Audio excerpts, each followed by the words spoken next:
Estamos hoje com a presença do professor Fernando Gomes. Eu sou Gilberto Peçanha Ribeiro, professor da Universidade Federal de São Paulo, e o Observatório da Dinâmica Costeira, que eu coordeno aqui em São Paulo, no litoral, na cidade de Santos, ele está com essa programação de palestras a serem realizadas esse ano, e essas palestras vão até dezembro, e eu vou exibir aqui rapidamente um slide. O professor Fernando já está conosco aqui, já vou comentar sobre a presença dele e agradecer daqui a pouquinho a presença dele, mas antes eu vou exibir aqui o que a gente tem de programação, é coisa rápida, do que a gente tem de hoje até dezembro, até acho que dia 12 de dezembro. Espero que todos estejam vendo aí o cartaz, né? Boa tarde, Bárbara. Tudo bom? Hoje teremos aí a palestra, né, e a conversa com o professor doutor Fernando Veloso Gomes, da Universidade do Porto de Portugal, direto de Portugal, ele já está conosco aqui. Começaremos em poucos minutos. Na sequência, nós teremos, ainda essa semana, que é amanhã, a palestra da engenheira agrônoma e arqueóloga Gina Bianchini. Ela vai trazer um cenário sobre as pesquisas em ambientes costeiros, na área de arqueologia pré-histórica também, envolvendo estudo dos carvões arqueológicos, que se chama antracologia. Ela é do Museu Nacional, da Universidade Federal do Rio de Janeiro, uma pesquisadora assim, de mão cheia, que se dedica há alguns anos à área de arqueologia. Teremos na sequência, ainda essa semana, dia 6/11, uma palestra aí com a Isabela Nogueira da Silva, uma cientista da computação do Observatório da Dinâmica Costeira, onde a gente vai trazer uma visão geral sobre o plano de dados geoespaciais para a Baixada Santista. Aqui no litoral de São Paulo, no litoral centro, são 8 municípios que compõem a Baixada Santista, que é a primeira região metropolitana criada no estado de São Paulo. Teremos aí no dia 11/11, eu vou trazer uma conversa sobre a missão Cruz, envolvendo navegação por estrelas. É uma expedição que houve no final do século XIX por um oficial belga, engenheiro civil e geógrafo, que fez a demarcação do Planalto Central na pré-história de Brasília, né, configurando o quadrilátero Cruz. E no ano de 2003, tivemos a oportunidade de restituir parte dessa trajetória, saindo de Niterói e indo até Brasília. Então, é uma conversa sobre essa expedição aí, que ocorreu em 2003, com o apoio da Fiat do Brasil e com recursos do governo federal. Teremos aí cartografia náutica no canal de navegação do Porto de Santos. Conseguimos material aí, nós da Universidade Federal de São Paulo, a batimetria, uma série histórica interessante do canal de navegação do Porto de Santos, tanto do canal como dos berços de atracamento de navios do lado de Guarujá e de Santos. Aí eu vou trazer um panorama sobre esse material aí de batimetria no canal de navegação. Teremos o professor Davidson Solo, geógrafo, no dia 8/12, trazendo aí um cenário sobre produções a respeito de políticas territoriais de proteção da natureza e comunidades tradicionais na zona costeira. Ele é um professor da Unesp, de São Vicente, e está lançando um livro, e que ele é organizador, com várias produções de alunos e colegas, envolvendo essa questão aí das populações da zona costeira de São Paulo.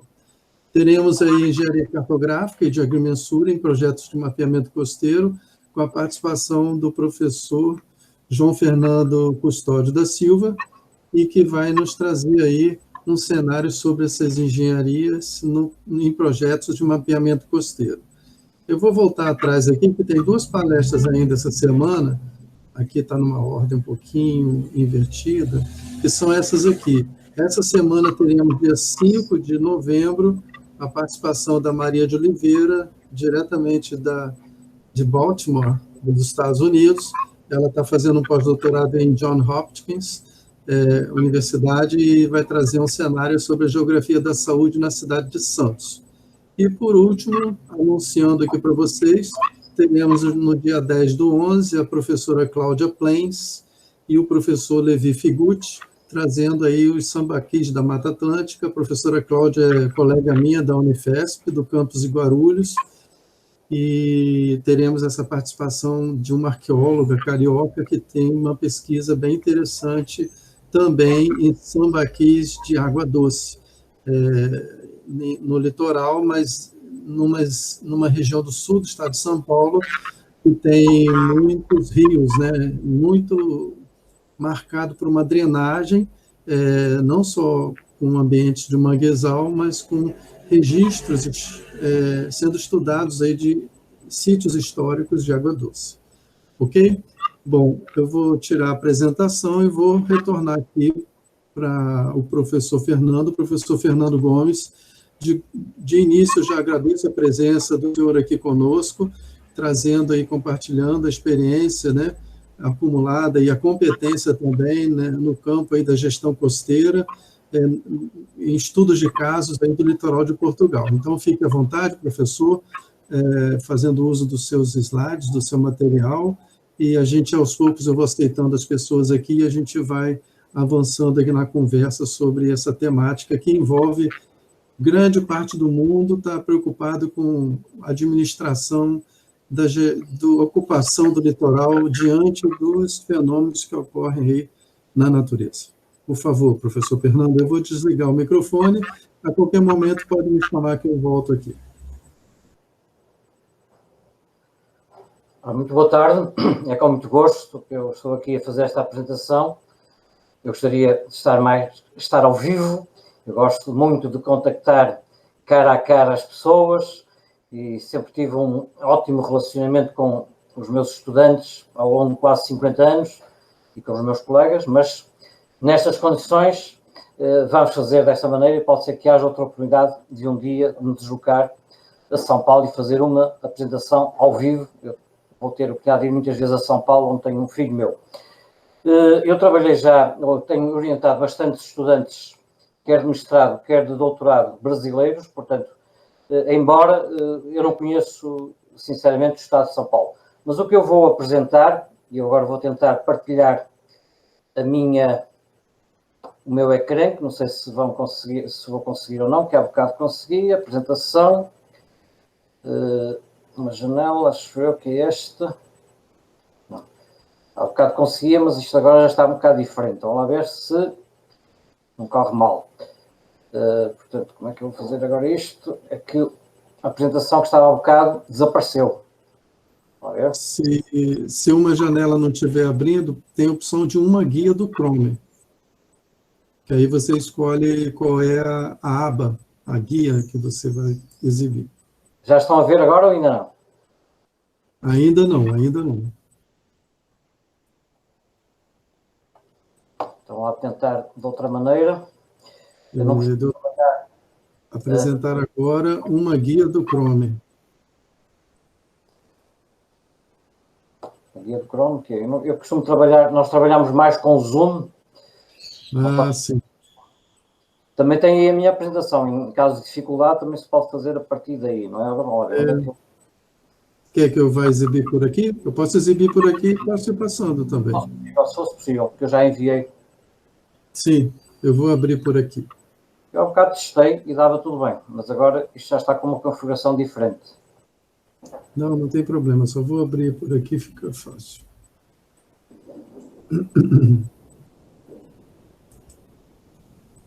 Um minuto, pessoal. Olha, eu coloquei uma informação aí no chat para as pessoas colocarem o nome completo para efeito de certificado. Enquanto isso, eu estou localizando a apresentação e estou abrindo aqui. Não é esta? Agora não está a fazer, agora? Agora está vindo. Isso, veio. Ok, agora sim. Então é mais fácil porque eu posso usar o cursor. Isso. Está com visibilidade ou não? É só maximizar. Eu já maximizei aqui. Já? Já. Aqui está com slide miniatura do lado, mas dá para a gente trabalhar assim. Dá? É pena porque ele está com bastante resolução. Ele está maximizado aqui, não sei. Bem, então eu vou começar. O meu nome é Veloso Gomes, Fernando. Eu estou aqui na Faculdade de Engenharia da Universidade do Porto. Neste momento estou jubilado. Jubilado é um aposentado aos 70 anos, mas continuo a trabalhar e continuarei. Esta minha fotografia é atual e significa que eu vou continuando sempre ao lado do mar, a trabalhar com o mar, com as zonas costeiras. A última fotografia do último slide, já aviso, não é atual e é uma das maneiras que eu tenho de fugir. Professor, um minuto. Se o senhor colocar ali no modo de exibição tela cheia, aí fica a tela toda sua. Você maximizou a janela, mas para exibir em tela cheia tem um comando ali embaixo de isso. Mas já está. É só clicar no mais à direita, esse símbolo de... Mas eu já fiz isso. Já fez? Já. Mas aqui aparece o modo como se não tivesse tela cheia. Mas tudo bem. Continue. Estão a ver o meu cursor? Estão a ver o cursor? Não. Vejo sim, vejo o cursor. Pronto, eu agora estou a carregar no tela cheia e aqui está a dar o tela cheia. Ó. Então tá, vamos continuar assim mesmo. Então. Pronto. Ora, quando fui desafiado para este tema gestão costeira e urbanidades, a parte costeira é o que eu tenho dominado, embora tivemos grandes discussões sobre o que era a zona costeira, a faixa costeira, o litoral, zonas costeiras, tudo isto está na nossa legislação portuguesa e a nível também europeu, mas obrigou-nos, há uns anos atrás, uma certa reflexão, nomeadamente com geógrafos e com geólogos. Para mim era o menos usual, era falar de urbanidades. E fui procurar, e de facto tem a ver com a qualidade do que é urbano. O modo como os espaços das cidades acolhem as pessoas. Em princípio, urbanidade são espaços hospitaleiros. Quando não há urbanidade, são espaços inóspitos. Isto em termos de urbanismo. Mas também no convívio social, nos aspectos sociais, também há aqui, tens uma atitude urbana, uma atitude anti-urbana, há muita coisa, e há diferença entre Portugal e o Brasil. O que interessa é que também há publicações sobre urbanidades e de um livro no Brasil, que eu não tenho aqui a referência, mas devia ter, encontrei aqui quase como estas palavras ou ideias-chave. Relações entre o social, o espacial, pessoas meio urbano e retiro.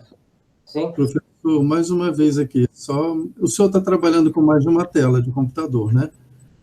Eu acho que não. Está trabalhando com mais de uma tela? Agora a gente vê. Agora a gente vê o slide. Tá bom. Já vê? Sim. Estão a ver sempre o slide? Sim. Ora bem, o que eu retive é que temos que tratar de conectividades, de integração, de qualidade urbanística e ambiental, de biodiversidade, qualidade de vida. Qualidade de vida tem muito a dizer, não vou discorrer sobre isso. Respeito por valores coletivos, cultura e história. Bem, eu sempre disse ao longo da minha vida académica que nós podemos olhar para as zonas costeiras com muitas perspectivas, ou diferentes perspectivas. Aqui está uma imagem que eu retirei, fotografei no Ceará. É uma comunidade que teve uma origem com os hippies, talvez nos anos 60, e que é apresentada ainda hoje de uma forma, eu diria, menos turística, ou pelo menos não sob a forma de turismo de massas, como são apresentadas muitas outras comunidades costeiras. Podemos olhar para esta imagem no Dubai, isto era deserto, isto há 40, 50 anos era deserto, não tinha cidades, tinha acampamentos, hoje é uma grande cidade, boa e má para viver. Boa para viver para os jovens, em 4, 5, 6 anos, 10 anos conseguem ganhar muito dinheiro, tem lá muitos estudantes a trabalhar, fazem muitos projetos, interagem, fazem muitos projetos também para outros países vizinhos, mas aos 12 estudantes que eu lá tenho a trabalhar, todos mestrados e doutoramento, eu pergunto: vocês querem viver aqui no futuro? Não. Portanto, significa que falta aqui qualquer coisa e possivelmente tem a ver muito com qualidade de vida é muito elevada, mas falta aqui qualquer coisa. Isto é demasiado artificial. Eu gosto muito de ir ao Dubai, mas não gostaria de viver no Dubai. Cabo Verde, isto é um azulejo que representa o início, nos anos 40, o povoamento da capital, exatamente uma das situações em que toda a parte urbana começou como uma baía. Não havia portos, não havia quebra-mares e, portanto, os navios abrigavam-se nas baías, a acessibilidade à terra era nas baías e, portanto, nas baías surgiam cidades que se foram evoluir. Aqui é uma vista aérea de Amsterdão, muita gente conhece Amsterdão, a partir dos canais. Até aqui podemos ver Amsterdão viajando num canal, milhões de turistas fazem isso normalmente, ou então vista aérea, é um pouco estranho, mas isto é Amsterdão. E aqui temos Goa. Goa era uma antiga colónia portuguesa, na Índia, que foi devolvida um bocadinho à força em 1960, foi a primeira a ser devolvida, e à frente vou apresentar um slide em que a parte de relação das cidades com o mar é das melhores que existe a nível de todo o continente indiano. E aqui um sistema que ainda existe, Cabinda, o Mangal, ou Manguezal, como dizem no Brasil, que está a desaparecer. Vai desaparecer porque vai surgir aqui uma nova zona urbana e estão a aterrar, portanto estão a fazer aterros e tudo isto vai desaparecer. Isto parece que não, mas é uma praia em Itália tão ordenada em termos de colocação de guarda-sóis, que há quem goste e há quem deteste e não vá para aqui. Ora bem, são diferentes perspectivas. A minha mensagem foi e continuará a ser que os sistemas costeiros, pela sua natureza, são diversificados e dinâmicos. E, portanto, hoje só se fala em alterações climáticas, nomeadamente cá em Portugal, mas nós esquecemos completamente, ou estamos propositadamente a esquecer, a variabilidade climática, vamos já falar nisso, alterações e profundas mudanças estão a ocorrer. Isto tem a ver com os ambientes naturais, sistemas naturais, mas tem a ver com sistemas sociais, culturais, comunicacionais, com sistemas económicos e energéticos e sociais. Tudo está a mudar. Eu diria uma escala global, mas eu diria que nas zonas costeiras assiste a esta mudança drástica. Eu recebia de um tio meu brasileiro que já faleceu uma revista muito célebre no Brasil que se chamava Realidade, e em 1972 vi um artigo que ainda guardo hoje, com várias fotografias, mostrando uma profunda preocupação com a expansão urbana no Brasil, estamos a falar há 50 anos quase, e discutia muitos exemplos, nomeadamente no eixo Rio-São Paulo, e falava da questão das praias, da questão dos cemitérios, da questão dos aterros em Mangos, neste caso no Recife, e também em Salvador, o que estava a nascer e a propagar-se nos planos de água, porque já não havia espaço. Uma das coisas que não tem sido muito discutida, por exemplo, em Portugal, e compreende-se, a população de Portugal vai reduzir, nós somos 10 milhões de habitantes, e as perspectivas é que, dentro de algumas dezenas de anos, só sejamos 8 milhões. Portanto, aparentemente, nós estamos em contraciclo com o que se passa a nível do mundo. Mas nós esquecemos isto. É que, em 100 anos, e 100 anos não é nada a uma escala geológica, de 3 mil milhões de habitantes, passamos para 10 mil milhões, em 100 anos. E aqui temos uma representação do que aconteceu desde 1800, e uma extrapolação já para quase 2100, e neste caso, um zoom do que está a acontecer recentemente. Ora bem, esta questão está a levantar novos, que já são velhos, problemas. Ocupação de solos e de áreas em risco, mais água, mais alimentos, mais agricultura, mais construções, mais transportes, mais energia, mais competição, maior produção, mais emissões poluentes, mais resíduos, mais migrações, mais conflitos. Isto está a acontecer. É evidente que eu depois diria, para além destes problemas todos, aumento da população, temos outros problemas associados a guerras civis, temos problemas associados a problemas económicos e temos problemas associados a alterações climáticas. Ora bem, todas estas dinâmicas têm implicações nos sistemas costeiros. É evidente que isto depende muito de país para país, de continente para continente. Por exemplo, nós não temos aqui grandes expressões na zona costeira portuguesa devido a guerras civis. Felizmente, não temos guerra civil nos últimos séculos, ou no último século. Mas eu assisti isto em Angola. E sabem, por exemplo, Luanda tinha 500 mil de habitantes antes da independência, era uma cidade muito melhor organizada e com melhor qualidade de vida que qualquer cidade portuguesa dessa altura, e neste momento tem, eles não sabem bem, 7 a 8 milhões de habitantes. Alguns milhões desses habitantes fugiram do interior de Angola. O que é que eles foram ocupar em Luanda? As áreas costeiras, onde no passado nem os nativos, nem os colonos, nem ninguém ocupava, porque eram zonas de risco. Ora bem, como disse, por exemplo, em Portugal isto não é problema, antes pelo contrário, temos um problema de envelhecimento da população e de crescimento da população, mas noutros países é um problema grave. Migrações. Bem, agora, aqui questões que são comuns a outros países. Nós continuamos a ter na sociedade pessoas que pensam a médio e longo prazo, porque os fenómenos são a médio e longo prazo, mas temos pessoas que pensam, e políticos que pensam a curto termo. 1 ano, 2 anos, 4 anos, 8 anos não é nada. Bem, esta excessiva exploração de recursos, as emissões, por exemplo, esta questão do saneamento básico, esta questão melhorou drasticamente em Portugal.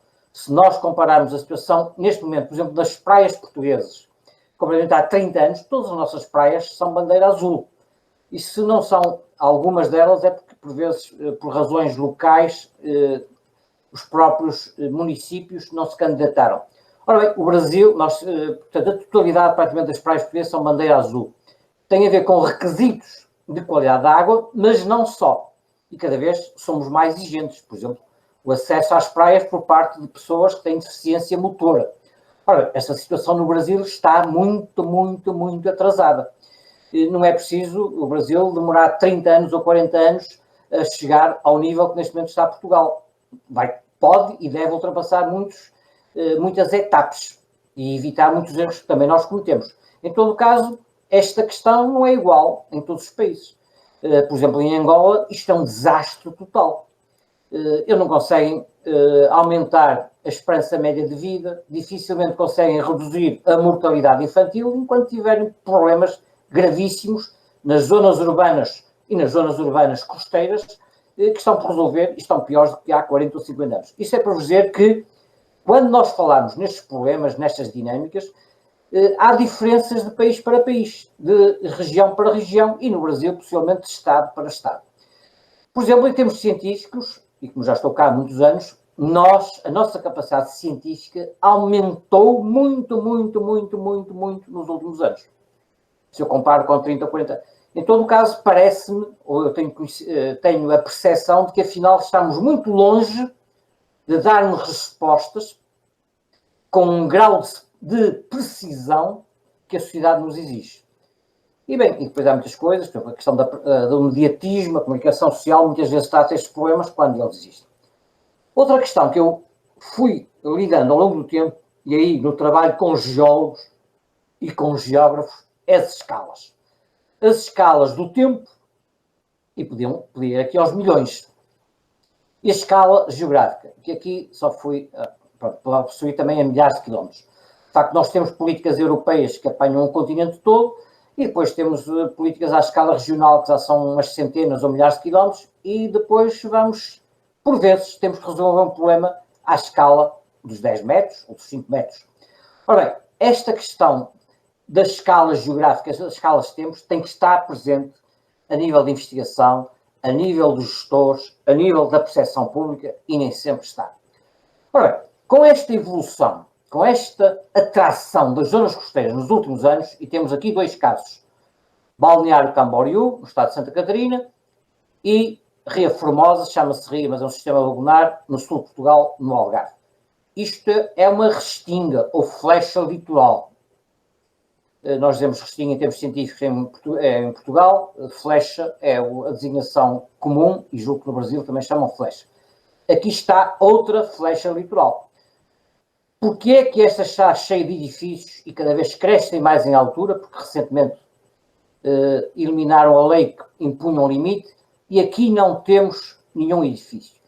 Porque aqui a dinâmica é tão grande, tão grande, tão grande, que nunca ninguém quis construir nada absolutamente aqui.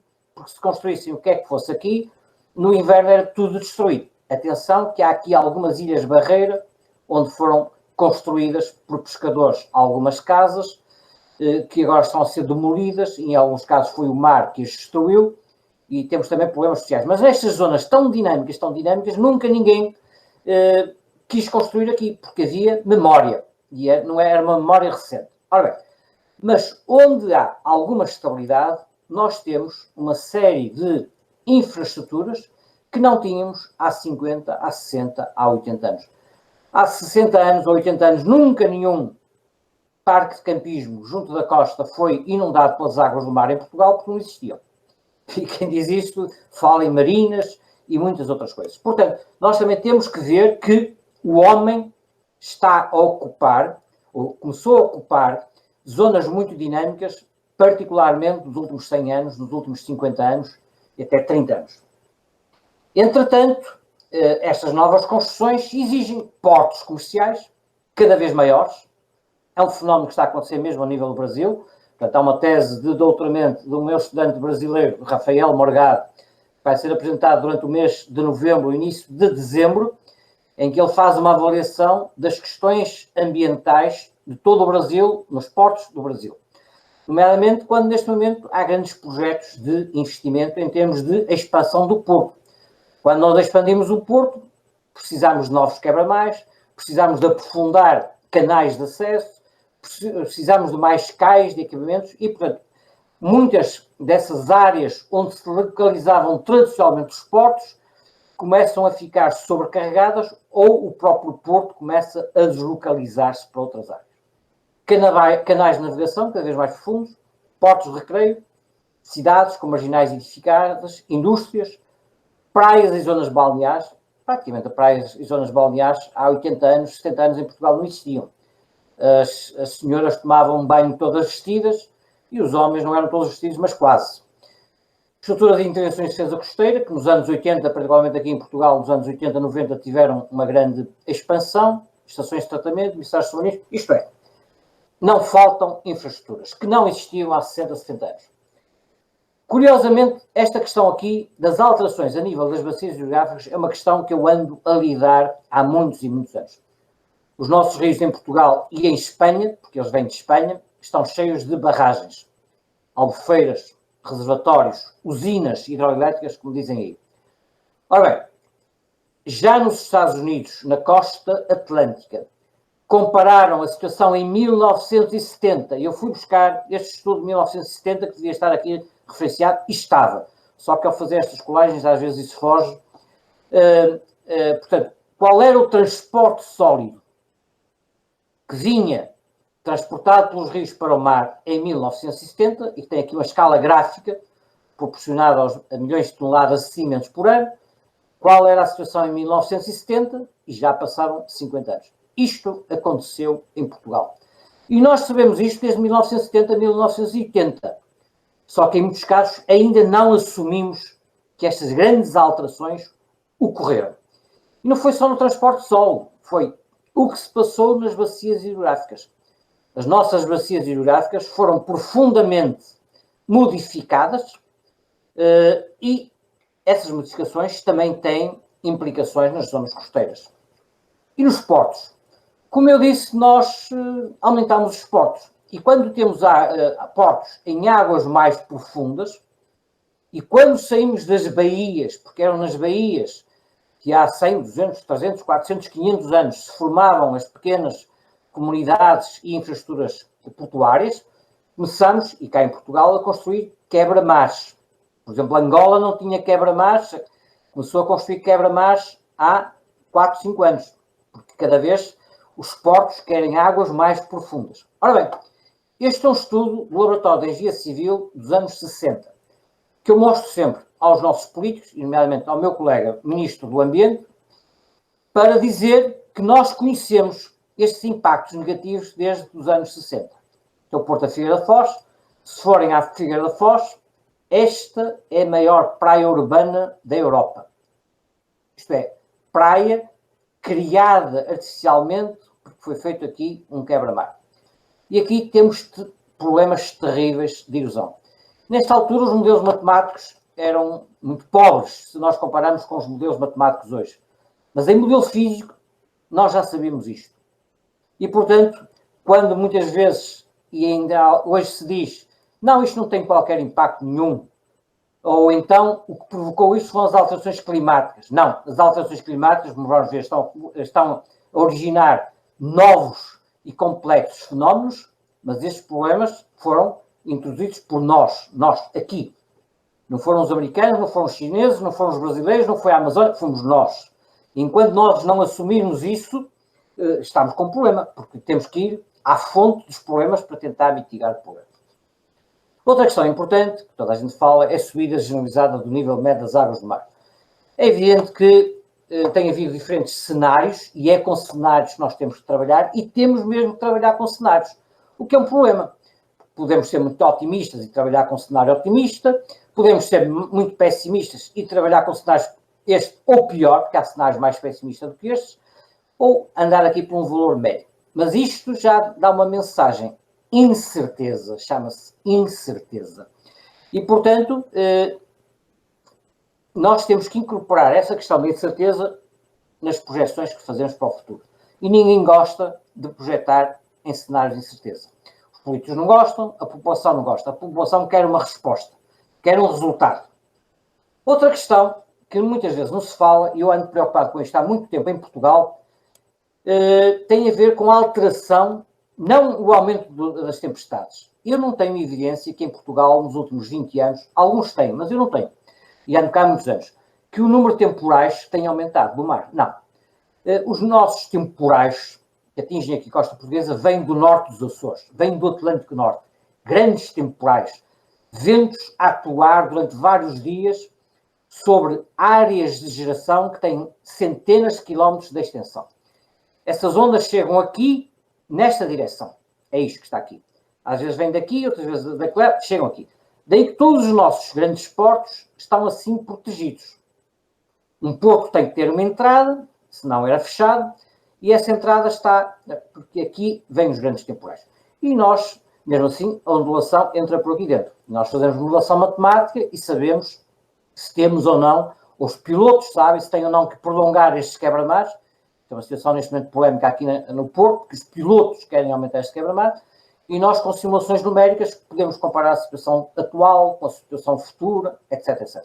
Ora, o que nós estamos a notar aqui em Portugal, vou já referir isso, é que o padrão, isto é a rosa da agitação, certamente ouviram falar na rosa dos ventos, a rosa das correntes, rosa da agitação.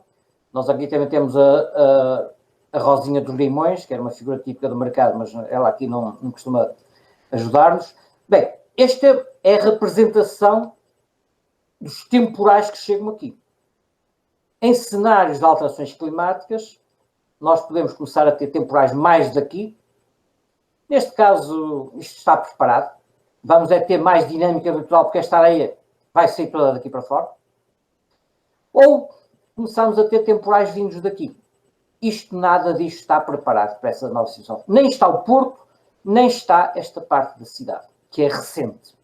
Ora bem, isto representa uma grande incerteza em relação ao futuro. Por que é que eu estou a falar nisto? Está aqui Portugal, a Península Ibérica, Grã-Bretanha, Irlanda, Estados Unidos, Costa Oeste. Aqui não vem bem, mas alguns está o arquipélago dos Açores, onde eu tenho trabalhado muito. Aqui mais para baixo, Madeira, Canárias, depois mais para o sul, Cabo Verde. Ora bem, esta é a nossa situação típica. Um temporal gerado aqui, que se movimentou, está a chegar a norte de Portugal, à Galiza, e é por isso que o norte de Portugal está sujeito a maiores temporais do que, por exemplo, o sul ou o Algarve. Ora bem, mas ainda há 2 anos, há um ano, eu já me estava a esquecer, há um ano, nos Açores, isto está aqui, o arquipélago dos Açores, são 9 ilhas, estão aqui. Os temporais, como já disse, normalmente a norte, aconteceu um grande temporal vindo daqui que destruiu completamente aqui um porto que não estava preparado para receber temporais daqui. Estava preparado para receber temporais ainda maiores deste quadrante, deste rumo, desta direção, e não estava daqui. E chegaram aqui ondas de 18 metros. O problema não são as ondas de 18 metros, porque este porto estava preparado para isso. O problema são ondas de 18 metros entrar por aqui dentro e por aqui e a destruir tudo isso. Ora bem, isto para nós são situações novas. E, curiosamente, tempestades tropicais estão a chegar aqui a Portugal. E nós, como sabem, não somos um país tropical. Curiosamente, esses temporais têm ondas mais pequenas do que aquelas que nós estamos habituados, mas têm um efeito local, localizado, e ventos muito fortes que nós não conhecemos. Bem, significa que hoje em dia, mesmo nas zonas urbanas, estamos preocupados com riscos naturais potenciais associados a muitas destas coisas. Ora bem, estes temporais, estes problemas, induzem consequências. O risco tem a ver com a ação, tem a ver com uma consequência, tem a ver com uma probabilidade conjunta de ação versus consequência. Ora bem, nós aqui já temos perdas de território, embora, ao contrário, por exemplo, que alguns políticos dizem, não tem a ver com alterações climáticas, tem a ver com aquele histórico de construção de portos que originaram erosões. Hoje falamos tudo em alterações climáticas e vamos ver que nós temos que fazer uma análise séria e profunda. Aqui ocorreram 52 mortos há uns anos atrás no norte de França. Porquê? Um temporal muito estranho, uma rota de um temporal muito estranha, não era usual, que veio de terra para o mar, mas curiosamente isto era uma zona agrícola. A agricultura aqui tinha sido abandonada porque havia ruptura nestes diques, os solos ficaram salinizados, nasceu este complexo que tem uma arquitetura tradicional, mas isto é turístico, fizeram esta marina, tudo isto não estava preparado para receber uma grande inundação, as pessoas foram surpreendidas durante a noite e morreram 50 pessoas em França há poucos anos. Isto foi atribuído a alterações climáticas, isto não tem nada a ver com alterações climáticas, isto tem a ver com uma situação extrema e inundação de uma área que nunca foi urbanizada, tinha sido agricultura e os próprios agricultores abandonaram porque tinha havido uma salinização. Hoje nós somos, eu diria, durante o inverno, todos os dias na televisão, eu diria quase pressionados sobre uma série de situações. São designações que são consagradas entre a comunidade científica. Estou convencido que a esmagadora maioria da população e dos políticos nem entendem o que é isto, nem entendem a diferença entre risco, por exemplo, e vulnerabilidade. Hoje em dia não podemos só falar em vulnerabilidade física, temos que falar em vulnerabilidade social. E, portanto, estas designações estão consagradas nos nossos planos de proteção civil e nós conhecemos os problemas. Portanto, esta é uma carta que eu preparei, salvo erro, em 2012 para o nosso Ministério do Ambiente. Isto é uma síntese daquilo que eu fui, portanto, percebendo ao longo dos anos e nós sabemos no país onde estão os problemas. Por exemplo, em 2014 nós tivemos situações graves, um inverno grave, e tudo o que aconteceu já tinha acontecido. Não houve nada de novo. O que já não acontecia era há vários anos e as pessoas têm memória curta. Portanto, consoante o nosso tipo de costa, também os problemas são totalmente diferentes. Aqui temos problemas em arribas, essencialmente, quando não temos arribas, aqui temos problemas nas costas arenosas. E no Algarve temos aqui problemas graves em arribas, aqui temos um sistema lagunar, os problemas aqui são em costas baixas, arenosas, sistemas dunar, dunas barreira, ilhas barreira, etc. Ora bem, eu tenho tentado dizer que há mitos. Por exemplo, quando muitas vezes pedem à universidade e pediram para lidar com o problema, pedíamos a resolução definitiva de um problema. E eu dizia logo, às vezes chegámos a perder alguns trabalhos por causa disso, nós não vamos resolver problema nenhum definitivamente. Vamos ver qual é a minha tese. Nós vamos mitigar, vamos gerir, vamos adiar, vamos transferir problemas. Não há, e vamos já ver aqui um exemplo. Depois também estamos convencidos com o avanço científico, modelos cada vez mais sofisticados, que nós podemos prever e projetar com um elevado grau de confiança a situação a 50, 100 anos. Eu já acreditei nisso. Há 20, 30, se calhar há 40 anos. Já não acredito nisso. Nós temos que trabalhar, mesmo que os modelos sejam muito robustos, neste momento já temos projetos, eu tenho um projeto neste momento, o ESCO Ensemble, estamos a aplicar vários modelos de vários países europeus e estamos a ver o que é que eles trazem de resultados comuns e onde é que está a faixa de incerteza. E, portanto, nós não temos uma solução, nós não temos um resultado, nós temos uma faixa, uma banda de resultados. Em muitos casos, nos anos 80, os problemas já existiam. Foram feitas muitas soluções de engenharia pesada e estas passaram a ser responsáveis pelos problemas. Eu digo, então, vamos retirar estas intervenções e deixamos de ter problemas. Não. A situação é mais grave do que nós pensamos. As alterações climáticas, neste momento, são uma prioridade a nível da União Europeia. Há muito dinheiro para isto, mas não são responsáveis por todos os problemas. As alterações climáticas, para não me acusarem de ser negacionista, que não sou, digo, as alterações climáticas vão antecipar problemas que nós já tínhamos, vão agravar estes problemas, vão tornar tudo mais complexo, isto é, tudo mais imprevisível. Mas muitos desses problemas já existiam. Os nossos geógrafos antigos, de há 100 anos, já falavam na subida do nível médio das águas do mar em Portugal. Portanto, as águas do mar estão a subir. A questão não é essa. A questão é se a subida, a taxa de subida anual, se está a agravar ou não. Está a agravar-se. O que pode haver alguma divergência é qual é esse agravamento. Pronto. Outra questão, que para mim é muito cara, que estou neste momento a orientar uma tese de doutoramento, é a retirada planeada. Há quem pense que é chegar lá, tirar a população muito facilmente e os problemas estão resolvidos. Ora bem, só alguns exemplos. É possível resolver definitivamente um problema ou os problemas da zona costeira? E aqui temos Aveiro, o Sistema Lagoa de Aveiro. O Sistema Lagoa de Aveiro, século X. Início de Portugal como reino. Nessa altura andava o primeiro rei de Portugal, Dom Afonso Henriques, a conquistar território por aqui abaixo.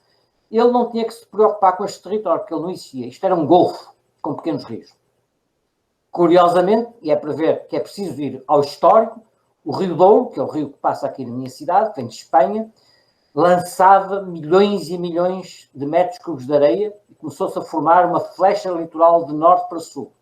Foi crescendo, crescendo, crescendo e proporcionou aqui uma área de abrigo dos grandes temporais e estes pequenos rios começaram a encher com matéria orgânica, matéria muito fina, esta zona que ficou muito rica. E não havia para aqui população e a população começou a vir para aqui cultivar, agricultores e pescadores. Só que isto evoluiu de tal maneira que esta flecha litoral fechou. E ao fechar isto tornou-se uma zona pantanosa e os pescadores deixaram de ir ao mar. E então um engenheiro português, há mais de 200 anos, veio aqui abrir com animais, milhares de bois, transportar areia, transportar troncos de madeira e fez aqui uma solução para abrir esta situação ao mar. Curiosamente, nessa altura houve aqui doenças subtropicais, malárias, que não é conhecimento em Portugal, mas nessa altura, por qualquer razão, ou porque coincidiu com anos muito quentes, ou porque as águas ficaram estagnadas, existiram aqui doenças que não eram conhecidas dos portugueses. Eram conhecidas em África e no Brasil, mas não aqui. Depois, é evidente, isto nos chegou. E nos chegou, foram feitas mais obras. Aqui, nos anos 60, 70, já se media a perda de território, já se faziam intervenções. Ora bem, recentemente isto foi prolongado e agora vai ser aprofundado e, portanto, nós andamos há 200 e tal anos a resolver o problema desta barra de acesso ao Porto de Aveiro. E este nem é um dos portos principais. Isto é para vos dizer que, quando os políticos querem uma solução para resolver definitivamente o problema, eu digo, pois, é o que está a acontecer em Aveiro há 200 anos. Outra questão, isto é Costa da Caparica, a sul de Lisboa. Isto é o Rio Tejo, a foz do Rio Tejo. Isto era uma planície. A riba fóssil, é uma área protegida, está aqui. O mar já esteve aqui. Recuou muito, muito, muito. E agora está a subir. Isto aqui não era cidade, era uma pequena povoação e uma pequena comunidade pescatória. E nos anos 60, 70 nasceu aqui uma cidade, que hoje no verão tem 500 mil de pessoas. Ora bem, foram feitas nos anos 80 estas obras de defesa costeira e eu tive a oportunidade de estudar no ano 2000, entre 2000 até há poucos anos, toda esta área. Fizemos aqui alimentações artificiais de areias. Estão-nos a ouvir ou não? Estão-me a ouvir? Estão a ouvir ou não? Sim, estamos sim. Obrigado.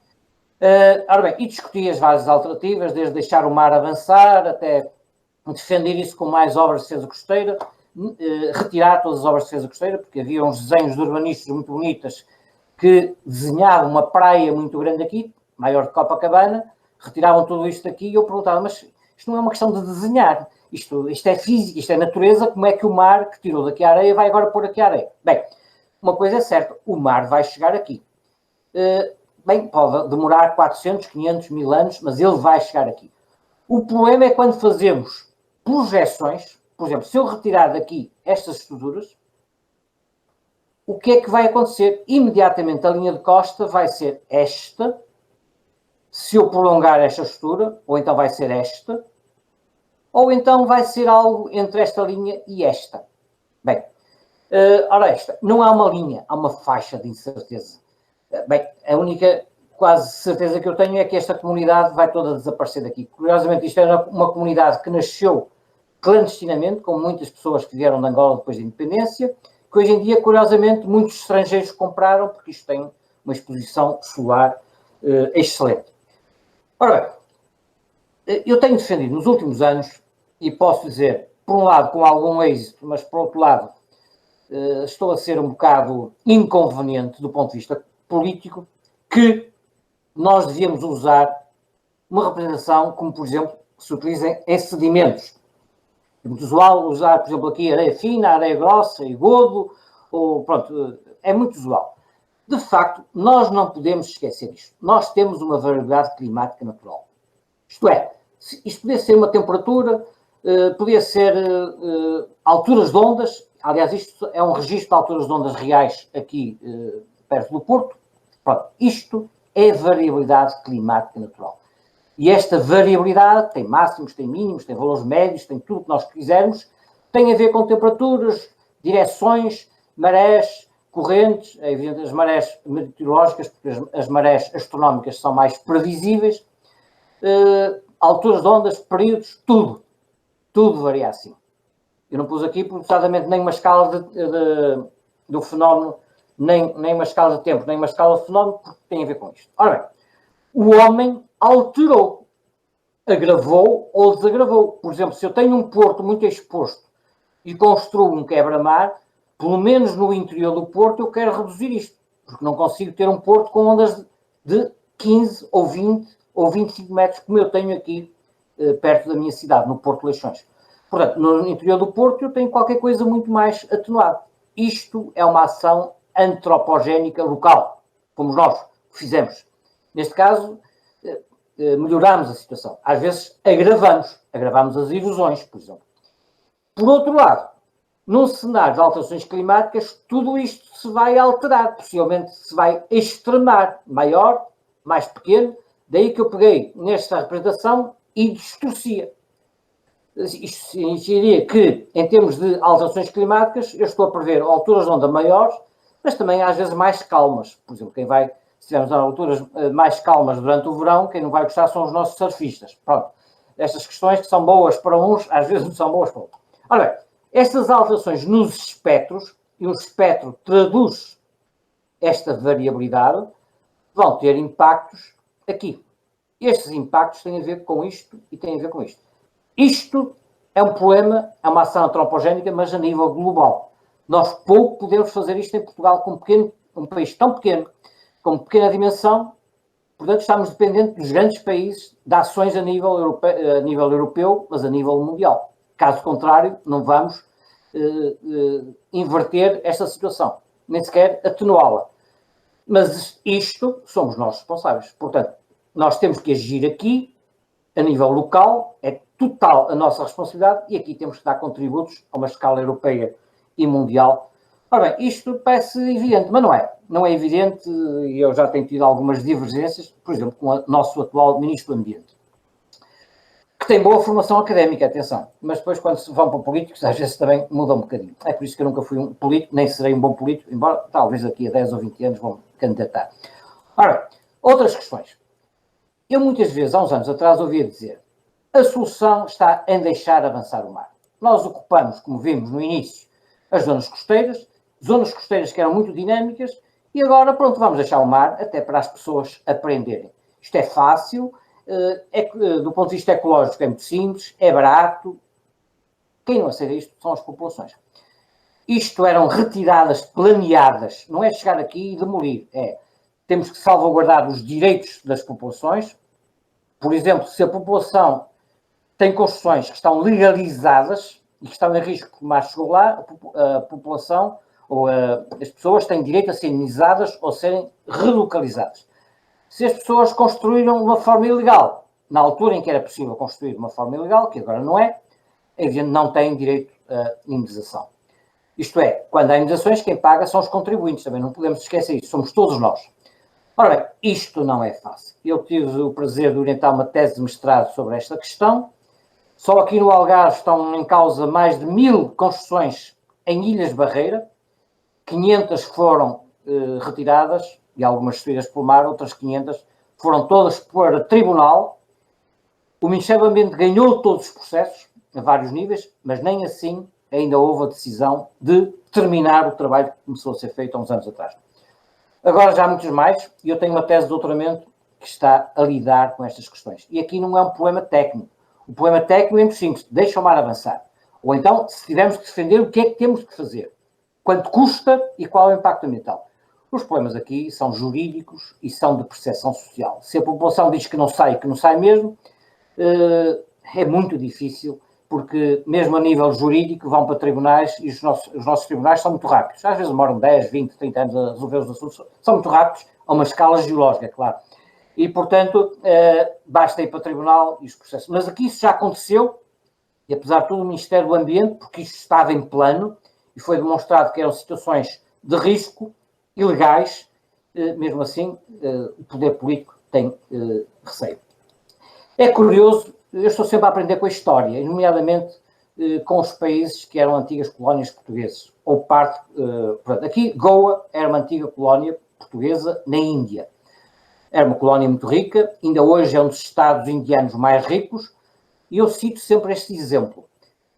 A Goa, fundada pelos portugueses, estava aqui. Ainda hoje estão lá 15 igrejas, a maior parte delas em boa situação, e neste momento o governo indiano está a recuperar 40 fortalezas, quase todas construídas pelos portugueses, em todo o território.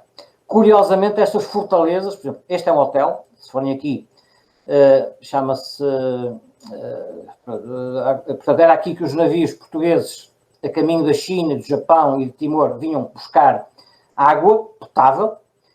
Hoje aqui é um hotel, chama-se o Forte da Aguada, Água Doce. Ora bem, a maior parte destes fortes não era para lutar contra os locais. Nessa altura a Índia não existia como país. Os locais estavam de boas relações com os portugueses e vice-versa, senão os portugueses não tinham estado aqui 450 anos. Curiosamente era para lutar contra os holandeses. Depois da ocupação de Portugal pela Espanha, houve um período muito crítico e os holandeses estiveram aqui muitos anos e estiveram algumas dezenas de anos no Brasil, como sabem, estiveram em Angola, mas aqui estiveram mais tempo porque estavam aliados dos indonésios. Ora bem, isto é para vos dizer que porque é que a comunidade que os portugueses fundaram aqui, porque foi mesmo os portugueses que fundaram, é evidente, havia alguns povos locais, comunidades locais, mas em termos de edificação que existe ao fim de 500 anos, foi construído pelos portugueses, porque é que os portugueses no final se deslocaram para acolá e hoje Goa e o grande porto de Goa está aqui e não acolá? Por 3 razões. Saúde pública, uma série de doenças tropicais, malária, etc., que os portugueses não estavam habituados e morreram muitos. Os navios começaram a ser cada vez maiores, já não chegavam lá, tinham que chegar aqui. É o que está acontecendo neste momento nos portos, mesmo no Brasil, em Angola, em Moçambique. Os portos que estavam no interior estão a ser deslocalizados ou novos terminais para águas profundas e também por uma questão de defesa. Isto é, de facto, era mais fácil conter as frotas inimigas aqui nas entradas dos rios do que depois de estarem aqui nestes vastos complexos. Portanto, nós aprendemos sempre com história. Tem aqui mais alguns mitos. Eu já estou a prolongar muito. Por exemplo, há alguns arquitetos que fazem desenho urbano sem entender os aspectos físicos e nós depois vamos resolver o problema. Ou então a questão da alimentação artificial de areias como solução perfeita, vamos já lá ver. Também agora há uma moda neste momento em Portugal para alguns autarcas, por exemplo, presidentes das prefeituras, de com quebra mais destacados vamos resolver os problemas. que é possível conciliar, pôr à mesa todos os interesses. Há interesses que podem ser conciliados, mas há conflito de interesses. Soluções inovadoras, bem, eu só, passando rapidamente a alguns casos, por exemplo, se eu tenho uma marginal que foi aqui edificada, fizeram aqui um arruamento, fizeram aqui uma pequena construção, às vezes até precária, mas tínhamos aqui areia e tínhamos o mar acolá, em muitos casos isto funcionou durante 10, 15, 20 anos. A areia desapareceu e agora?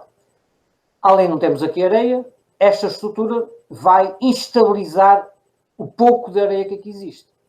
Bem, no mínimo eu gostaria de reconstruir aqui uma praia, é preciso que ela fique lá, ou pelo menos ter uma estrutura em taludes, menos reflexão. Isto nós sabemos do ponto de vista técnico. Só que isto é completamente incompatível com o desenho urbano. Portanto, isto é uma das questões que eu tenho estado a discutir muito com arquitetos.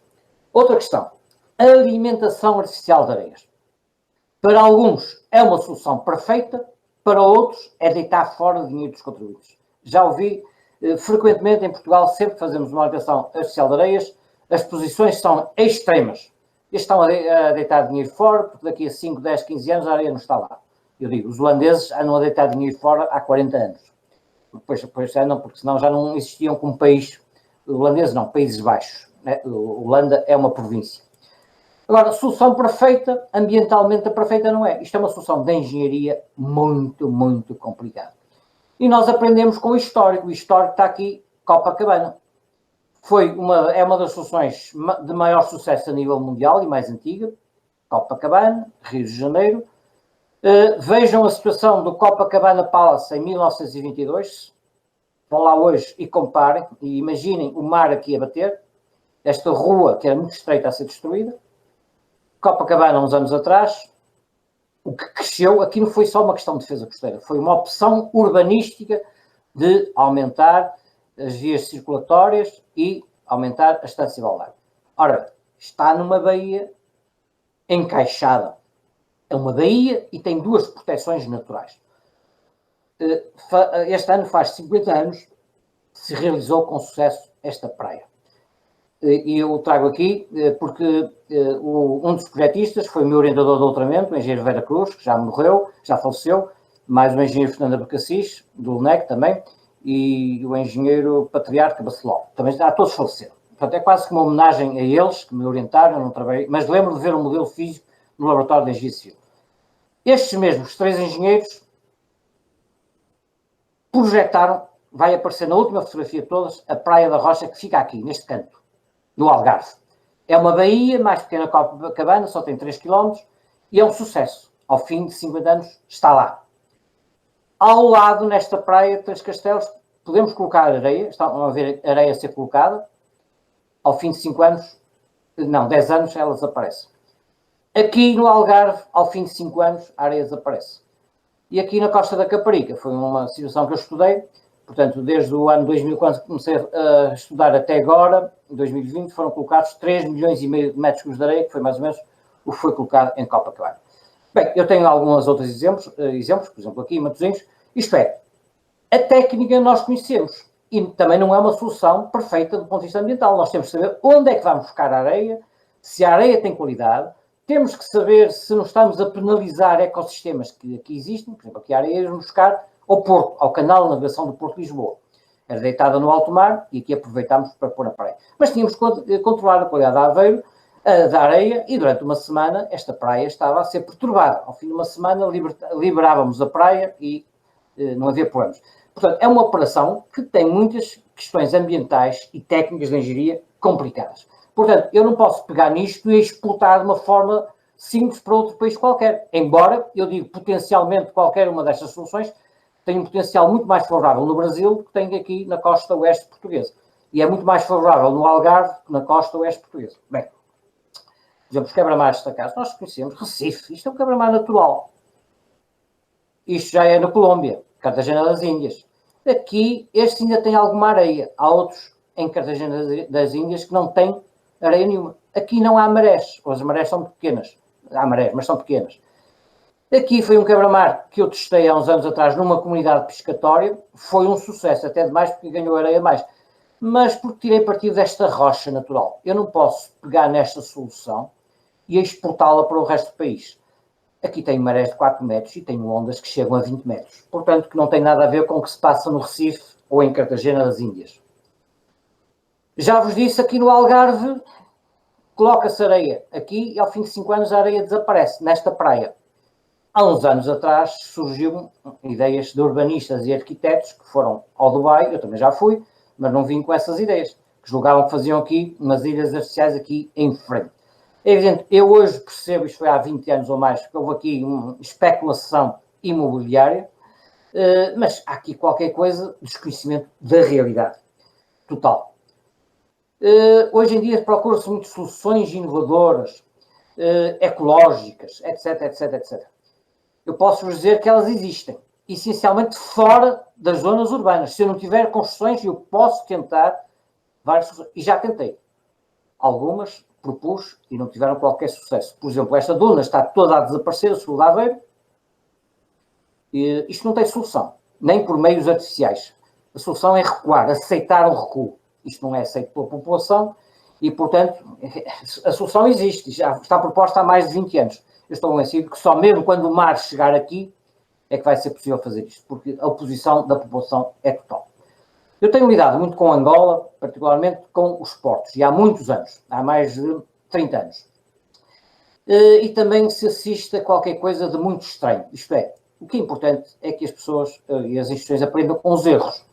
Eu disse há pouco, nós não temos nenhum, Angola não tinha nenhum quebra-mar. Isto não é um quebra-mar, isto é uma flecha natural que possibilitaram o maior porto de Angola, que é Luanda, e uma situação muito semelhante no Lobito. E estes dois portos já foram os maiores portos da África Ocidental. Agora não são. Bem, nos anos 60, 70, no laboratório de civil, chegou-se à conclusão que esta flecha estava a crescer, ia fechar, ia morrer o porto, ia morrer a cidade, em termos de salubridade. E, por outro lado, ia haver aqui rupturas e as ondas chegaram aqui. Chegaram à conclusão que deviam construir este campo de esporões. Isto funcionou razoavelmente bem durante 50 anos. Até há uns anos atrás, e agora está tudo parado devido, infelizmente, à crise, felizmente parou, mas infelizmente devido à crise económica em Angola, há projetos de construção de uma cidade com 50 mil pessoas por aqui fora e de prolongamento para construir arranha-céus por aqui fora, de arquitetos portugueses e angolanos, não sei se brasileiros. Isto é, desconhecer totalmente estas dinâmicas. E, portanto, felizmente a crise parou com isso tudo, mas vê-se desenhos 3D, maquetes espetaculares de edifícios de 15, 20, 30 andares, aliás, chegaram a construir por aqui fora, como se isto fosse imóvel, como se isto estivesse parado no tempo. Eu hoje aqui não vou falar, eu estou quase que a provocar uma série de temas que mereciam outras apresentações. A questão da qualidade das águas e dos resíduos nas praias em Portugal. Nós melhoramos muito, muito. Mas eu, por exemplo, quando vou a Luanda, fico chocado. Inclusive, neste momento, a marginal de Luanda eu considero quase que equiparada ou equivalente em termos de infraestruturas a Copacabana. Só que Copacabana tem qualidade, um mínimo de qualidade ambiental, eu sei que também há alguns problemas com as águas residuais, mas as águas da Baía de Luanda não se pode tomar banho, aquilo é contaminado, os sedimentos são todos contaminados. E as praias são assim, de tal maneira, isto é uma mensagem para os biólogos, já há novos ecossistemas. As galinhas chocas cá em Portugal, com os pintinhos, não costumam ir para a beira de água salgada. Mas aqui estes plásticos e toda esta decomposição de lixo é tão grande que elas já descobrem animaizinhos aqui de baixo. Portanto, já há um novo ecossistema. Eu vi muitas galinhas junto à água salgada, em Angola. Ora bem, isto é a minha mensagem dos últimos anos. Vou passar rapidamente, porque ficam com estes documentos. A comunidade científica em Portugal, há 40 anos, com diversas iniciativas, e há 30, 20 anos, com a Eurocoast, tentou sempre dar contributos junto do poder político. Porque, de facto, as decisões são políticas, mas têm que ser fundamentadas em termos técnicos e em termos científicos. Não quer dizer que tem que haver unanimidade, muitas vezes não há em termos científicos. Eu lembro no início havia uma grande divergência entre a perspectiva dos geólogos e dos engenheiros, mas curiosamente eu hoje em dia essa perspectiva esbateu-se muito, desde que, quando estamos a falar, uns não estejam a falar do que aconteceu há 1 milhão de anos e os outros estejam a falar do que aconteceu há 20 ou 30 ou 40 anos. Portanto, desde que tenhamos presente a escala dos tempos e as escalas geográficas, nós conseguimos entender. Hoje eu diria que em termos de políticas públicas com as zonas costeiras, há isto. Envolvimento da sociedade civil e dos usadores, princípios objetivos, cenários, nós temos que trabalhar, e estratégias. Ter uma estratégia para as zonas costeiras é um sinal de inteligência, de desenvolvimento, de maturidade. Prioridades, políticas, planos de contingência, relação, munição, reformulação. Nós temos que voltar atrás, às vezes, repensar aquilo que julgávamos que estava correto. Boas práticas e más práticas. Eu aprendi muito com as más práticas, os maus exemplos. Os bons exemplos têm que ser destacados. Isto é que ainda não está lá muito bem. Eu tenho tido algumas divergências. Isto é governação, não é governação. Nós temos que ter uma gestão adaptativa. Nós temos que trabalhar, fazer previsões, mas já tivemos aqui exemplos que em 5 ou 10 anos as coisas aconteceram de uma forma muito diferente daquilo que pensávamos. Nós temos que ser capazes de nos adaptar. Estratégias de longo prazo e médio prazo, mas temos que ter capacidade, flexibilidade de corrigir aquilo que aconteceu. Temos que trabalhar com cenários. E isto ninguém gosta. Eu diria no mínimo 3 cenários, assim, de uma forma geral. Um otimista, um pessimista e um consensual, moderado. Ao fim de tantos anos que eu trabalho nestas áreas, só tenho uma conclusão. É que a incerteza é uma certeza. É a única certeza que eu tenho na vida, neste momento. Que é um bocado estranho, mas olha, isto é sinal de sabedoria. Temos que evitar crises, temos que planear o futuro, temos que ter planos e temos que ter estratégias. É evidente que às vezes barramos, reconhecemos os riscos, mas as instituições e o próprio público não reconhecem esses riscos. Não, isso é um problema que vai acontecer, não é hoje, não é amanhã. Isso é daqui a 100 anos, ou 20 anos, ou 10 anos, e em alguns casos dizem, daqui a 10 anos isso já não me interessa. Bem, não, nós de facto não podemos estar a pensar a 10 anos. Temos que ter planos a 10 anos, mas temos que pensar a médio e longo prazo. A governação das zonas costeiras tem que ser eficaz. Isto ainda não está resolvido bem em Portugal. Ainda há uma repartição, uma fragmentação de funções. Eficiência, confiança e comprometimento, integridade. Agora, isto, sim, em alguns países, no meu país, isto evoluiu muito, ainda não estou satisfeito, e só estarei daqui a muitos e muitos anos.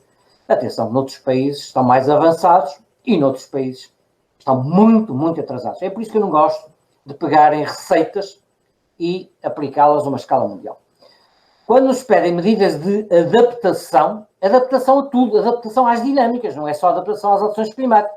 Embora, hoje em dia, todos os documentos falam da adaptação às alterações climáticas. E adaptação a todas aquelas dinâmicas que eu falei. Só no que diz respeito a frentes urbanas edificadas, tem-se aqui uma série de possíveis medidas gerais. Uma delas é esta, como é evidente. Outra é esta, é não construir mais, mas ter zonas tampão. Também podemos aceitar zonas Marte. E depois, aqui a parte de proteção de sistemas naturais, mas, por exemplo, proteger cordões dunares. Eles, neste momento, são protegidos em Portugal, onde há cordões dunares. E aqueles que desapareceram. Nós, para termos dunas, precisamos de 3 coisas. Vento. Bem, quase sempre temos vento, mas algumas vezes não temos, mas temos vento. Precisamos ter areia. Se a areia desapareceu, e precisamos ter espaço, porque as dunas precisam se desenvolver onde agora temos vias marginais urbanas ou temos construções. Portanto, se não tivermos espaço, não há dunas. Se não tivermos areia, não há dunas. Se não tivermos vento, isto é que já não depende de nós, porque às vezes gostávamos de ter um bocadinho menos vento no verão, não temos dunas. Bem, é evidente, do ponto de vista da engenharia, ainda há aqui várias soluções. O que não queremos é tornar tudo isto agressivo do ponto de vista paisagístico e do usufruto litoral. São vários desafios, não sei se são os meus, são os da minha equipe, mas eu há vários anos tenho trabalhado com áreas interdisciplinares, grupos sociais em conflito, ferramentas de previsão, riscos, planeamento estratégico e planeamento adaptativo, ao contrário de 20 anos que não se falava em planeamento estratégico. Precisamos de continuar a falar do planeamento físico, mas com estratégia e com adaptação. Trabalhar com cenários, que ninguém quer trabalhar com cenários, isto é, mesmo que trabalhemos com cenários, depois querem um valor, querem um número, querem uma linha. Esta avaliação que está muito complicada. Eu, sinceramente, há colegas, há economistas que conseguem fazer isto com toda a facilidade. Eu tenho dificuldades. Os custos das obras nós sabemos. Eu não sei qual é o valor de uma praia, ou de uma duna, ou do sistema natural. E se isso pode ser quantificado por metro quadrado ou por hectare, como alguns fazem. Eu tenho utilizado mais esta análise multicritério. Mas, por acaso, tenho uma tese de doutoramento também nesta área. medidas preventivas, mas em alguns casos temos que ir para medidas coletivas. Isto é quase uma checklist. A gestão do domínio hídrico, no Brasil chamam-lhe as terras da Marinha, salvo erro, que em Portugal são 50 metros, há muitos e muitos anos, que foi maltratado, foi desprezado e que hoje em dia é uma questão vital. Os 50 metros é domínio público hídrico. E, portanto, isto tem que ser defendido por várias razões ambientais, de segurança do país, de usufruto do público, de investimentos públicos, etc. Portanto, isto está a ser invertido, porque no passado foi maltratado. O controle da fiscalidade em zonas dinâmicas. Há muitos urbanistas, muitos arquitetos, muitos investidores, muitos políticos e parte da população que continua a pensar que nós podemos construir em tudo que é sítio e depois vamos defender. Esta requalificação dos ecossistemas lagunares, dos sistemas costeiros, a diversidade das paisagens, isto faz a diferença. Portugal foi outra vez nomeado há 2 ou 3 dias por um dos rankings, deve haver muitos rankings mundiais sobre destino turístico. A diferença, apesar de ser um país, a diferença entre locais, entre praias, entre paisagens, faz a diferença. Tem valor. Requalificação, cada vez mais, e conhecimento e a melhoria da situação socioeconómica das populações, porque isto, sem essa melhoria, nós também não fazemos nada. Eu vou quase terminar. Eu dei um grande contributo, coordenando uma equipe multidisciplinar que preparou este documento, que está em vigor. É uma estratégia nacional. Pronto. Este documento que foi publicado não é exatamente o nosso. Sofreu algumas adaptações, isto é um documento político, o nosso foi um documento técnico. Mas 95% daquilo que nós propusemos, em termos técnicos e científicos, foi respeitado, o que para mim me dá muita felicidade. Pronto. Uma coisa que não foi respeitada é que isto devia ser revista periodicamente. Eu outro dia fiz uma chamada de atenção, estamos no ano 2020, já devia ter sido revisto, disseram que ela está tão atual que não precisou ainda ser revista. E bem, eu próprio digo que não é assim. Temos planos de ordenamento da orla costeira. Repare, aqui é a data da aprovação. Anos 99, 2000, 2002, 98, mas eles começaram a ser feitos em 1995, 93. Isto é, nós nessa altura não tínhamos planos de ordenamento da orla costeira. Eles foram feitos para todo o país continental. As ilhas da Madeira e dos Açores são regiões autónomas, portanto têm, para o bem e para o mal, neste caso para o mal, têm legislação própria, para o mal porque se atrasaram, não é? Não quiseram adaptar esta legislação, que podiam ter adaptado, e, portanto, atrasaram-se muitos anos e perderam com isso. Mas, pronto, isto foi aprovado ao longo do país, já passaram 20 anos, e os trabalhos de base já passaram 25 anos. Isto é, a maior parte deles já estão a ser revistos. Mas também, eu não tenho aqui tempo, se quiserem, tenho aqui uma indicação sumária, e depois podem ir ao site da Agência Portuguesa do Ambiente, ou basta meter isto aqui, conseguem encontrar. Nós já evoluímos e neste momento temos os programas de ordenamento da orla costeira, a nova geração. Já só temos 5 regiões em Portugal continental, Norte, Centro, Lisboa e Vale do Tejo, por acaso aqui está Tejo e Oeste, Alentejo e Algarve. 2 já estão em vigor. Este aqui no Norte está concluído há 2 anos, não está aprovado, porque há uma forte reação por parte de municípios e tem a ver com a edificabilidade em zonas de risco. Portanto, eu chamo muita atenção para estas questões. Alentejo está em elaboração, não vai ser difícil. Algarve é mais complicado, outra vez, por causa do turismo e tudo isso. Bem, isto é para vos dizer que não foi fácil. Para minha surpresa, este foi fácil, porque decidiram fazer retiradas planeadas. Aqui, como se decidiram fazer retiradas planeadas, alguns municípios reagiram de uma forma muito forte. Ora bem, eu adquiri muito conhecimento e acho que dei contributos. Acabei, na semana passada, este plano de ordenamento de Porto Santo é do arquipélago da Madeira, coordenando uma equipe de 18 pessoas, geólogos, arquitetos, engenheiros, biólogos, geógrafos, que estiveram a fazer este plano.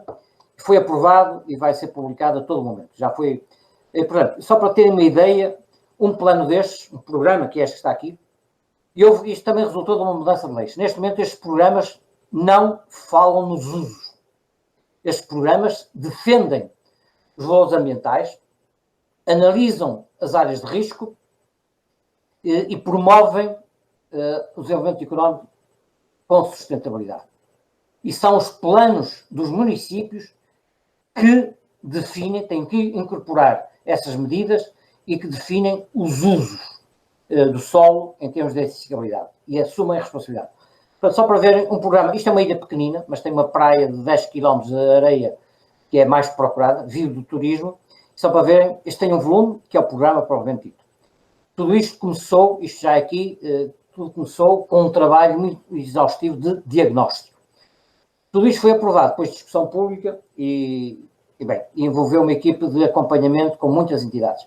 O volume 2 é o relatório de programa, vocês veem aqui visão, objetivos, cenários, modelos territoriais, opções. Nós discutimos várias opções estratégicas e depois fomos optando por um modelo.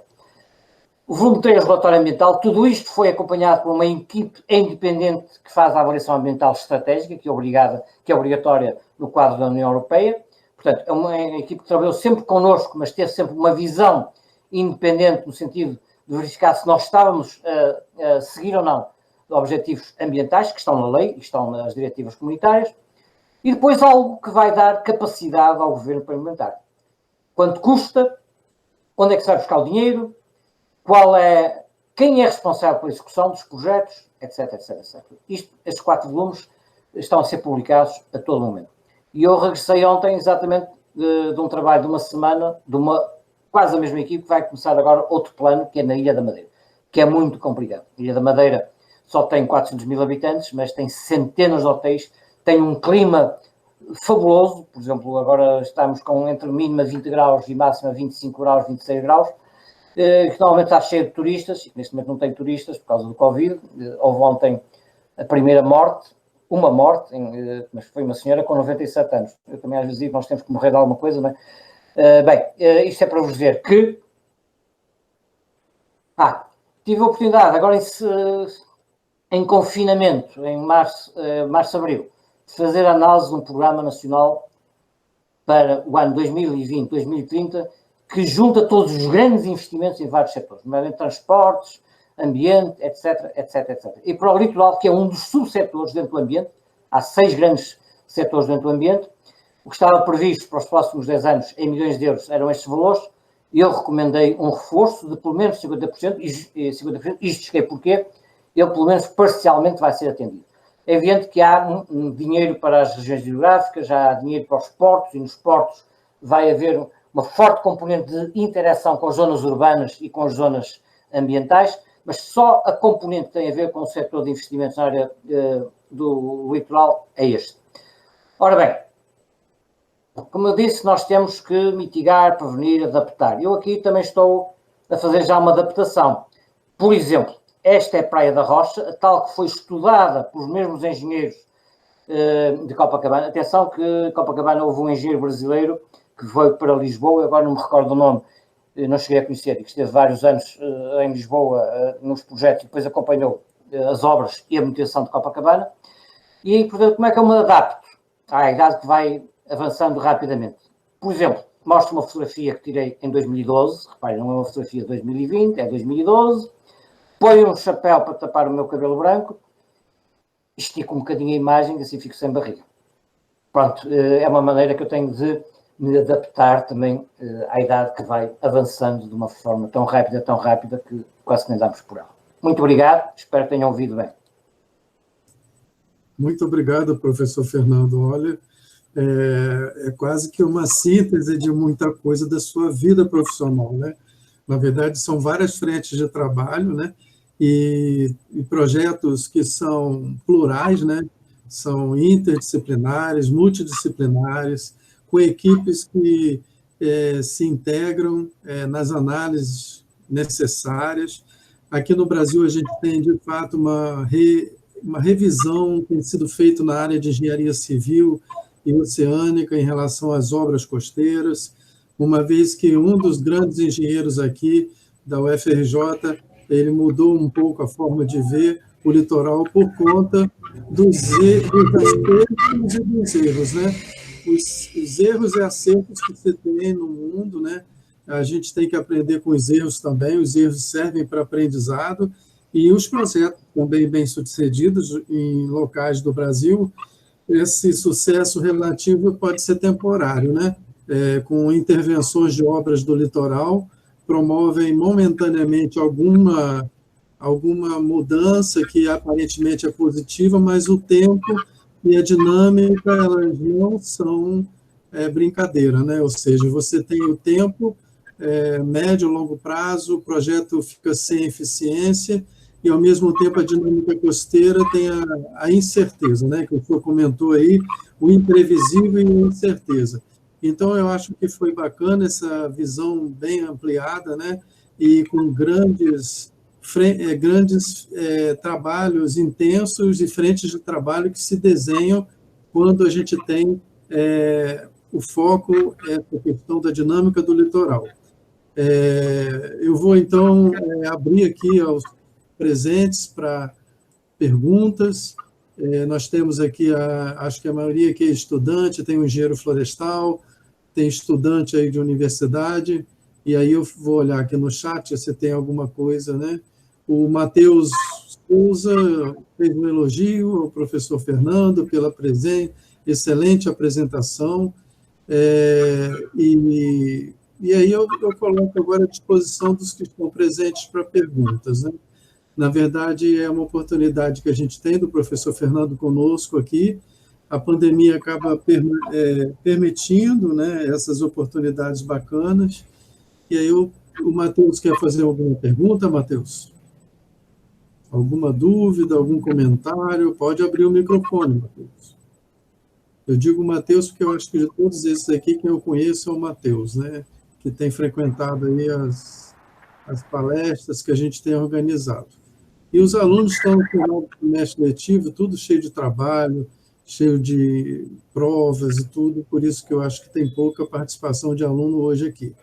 Mas, de qualquer forma, professor, eu acho que é imperativo a gente insistir nessas metodologias que há do ponto de vista de trabalho coletivo, né? Porque a gente tem, na verdade, encrencas que o litoral oferece, mas, ao mesmo tempo, o homem ele fica meio desavisado, vamos dizer assim, em relação à ocupação do litoral, né?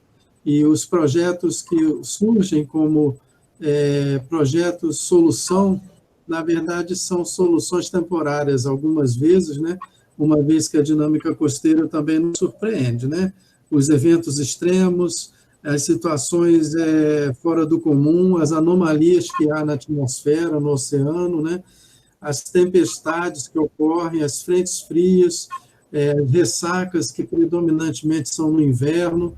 Então, nós temos, na verdade, uma revalorização do litoral na história brasileira, assim como houve na história portuguesa, em relação à valorização do litoral para questões de viver, né, de conviver, e de residência, de habitações. E a produção do espaço urbano também ela tem parte se dedicado a refletir sobre aspectos também do meio físico. Arquitetos que eu já andei conversando e trabalhando, alguns deles, jovens arquitetos, eles têm se preocupado bastante com o tipo do solo, velocidade do vento, intervenção o clima de ondas, quando se refere a empreendimentos no litoral, seja no campo aí de condomínios residenciais, ou empreendimento de outra natureza, com outras funções, né? E isso acaba sendo um ganho, né? Porque os planos diretores municipais, na instância dos municípios, acabam tendo um ganho do ponto de vista do que há de discussão dentro das universidades. As universidades públicas, elas têm desempenhado um papel importante no campo do balizamento, apesar de ser duro, apesar de ser nem sempre as universidades são ouvidas, são valorizadas no campo aí dos resultados que se obtém, e a gente observa que são histórias de vida de docentes e de pesquisadores associados a projetos, são dedicações intensas a respeito de tentar entender como que o litoral se comporta, porque parte do que o litoral apresenta para a gente de resultados, de comportamento, a gente consegue modelar. Existe alguma modelagem numérica, mas tem outras intervenções que o próprio ambiente nos oferece que são difíceis de previsão para o futuro. Então, o que a gente tem muito na literatura é uma coexistência, né? Essas dinâmicas do litoral, o que se busca são estratégias de viver e de viver bem e de conviver com os aspectos dessa dinâmica, né? Que envolve vento, onda, maré, descarga de rio, escoamento superficial de em áreas urbanas também. Você tem, na verdade, bastante oportunidade de trabalho, né? O Matheus fez um comentário, até o momento não tem nenhuma pergunta, ele não tem pergunta. A apresentação foi esclarecedora, ele diz que achou bem bacana, bem legal o destaque dos problemas locais, que não necessariamente estão relacionados com as alterações climáticas. E uma coisa que o professor Fernando trouxe é a visão de escala, né? A visão de escala, o que acontece na praia ao vivo, ali de imediato, possui uma relação forte com o tempo e com uma visão regional. Você fica obrigado a sair do local para o regional, às vezes até para o global, para tentar entender aqueles elementos, para entender a dimensão do que acontece numa praia arenosa. Então, essa visão ao longo do tempo, né? Porque o tempo do homem é uma coisa, o tempo geológico é outra, né? A visão ao longo do tempo, também numa escala cartográfica, na escala de tempo, escala cartográfica, essa manobra de trabalhar a escala cartográfica também é necessário, né? Quando estive trabalhando erosão costeira na Foz do Rio Paraíba do Sul, na localidade de Atafona, houve necessidade de resgatar historicamente, também numa visão regional, o comportamento do Rio Paraíba do Sul, como que se deu se formação do complexo do Delta, do Paraíba, aquela planície curva-marinha, como que ela se formou ao longo dos últimos séculos e milhares de anos. Então, é um exercício acadêmico que a gente na universidade faz, que acaba a gente tendo que, enquanto profissionais variados, de áreas diferentes, a gente tem que ter um pouco esse exercício, né? Essa capacidade de ter uma visão também na parte da escala e analisar ao longo do tempo. Então, eu estou tentando aqui trazer muita coisa, algum comentário sobre itens que o professor Fernando nos trouxe e que marca muito a trajetória do professor Fernando, do ponto de vista da competência, da experiência acumulada e, de alguma forma, ter uma referência como professor Fernando nessa dedicação em trazer contribuições efetivas a respeito do que deve ser analisado, do que pode ser analisado a partir dos resultados, e também, numa fala mais indo para o final da minha parte, mostrar que a engenharia ela está presente, né? Então, o litoral também é assunto para engenheiros se debruçarem, do ponto de vista não só associadas às obras, como também dos aspectos do meio físico. Isso é papel do engenheiro também, porque as obras de engenharia elas são, na verdade, responsáveis por as grande parte das intervenções que há no litoral e, às vezes, dos aspectos negativos daquela obra, né? Às vezes, a obra a médio e longo prazo ela gera mais problema do que quando não se tivesse a obra instalada naquele trecho do litoral. O professor Fernando, acho que o sinal da internet dele caiu agora, né? Ele deve estar retornando. A Bárbara Montalva disse que gostou muito da apresentação do professor Fernando. Também não tem nenhuma pergunta de imediato. Gostei dessa questão de trazer a escala e as alterações ao longo do tempo. Como a política acompanha isso. Nesses últimos tempos, os maiores problemas falados são relacionados ao clima, que tem mais problemas para além disso, que precisamos estar bem.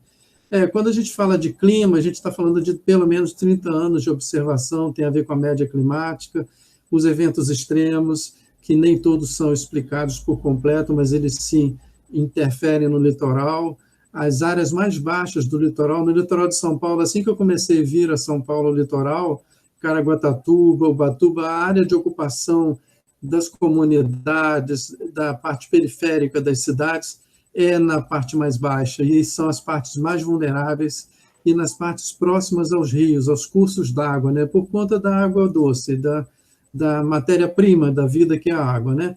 Então, essa ocupação do litoral, essa lógica da ocupação do litoral em zonas costeiras, das áreas mais baixas, nas baixadas, né, próximas à margem de rios, isso tudo é elemento que, somado a questões da dinâmica do litoral, promovem as perdas de vidas, os eventos dramáticos que a gente tem vivido no litoral.